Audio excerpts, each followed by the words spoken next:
2026, I see candidate number 25, Vera from Santa Cruz, Laguna. Kung ikaw ay bibigyan ng entablado upang magsalita sa buong Laguna, ano ang mensaheng nais mong ipaabot?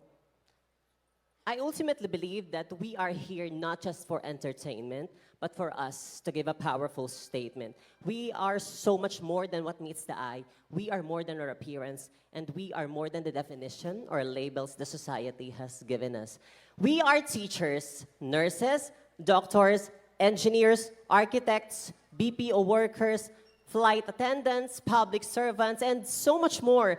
And beyond those careers, we are also mothers, sisters, friends, and proud breadwinners. And that is a living testament that our love is infinite, and we have got so much to give, that our contributions to the community will remain undeniable and immeasurable. And we will continue to show the universe that we are academically, professionally, and morally exceptional. Thank you, Laguna.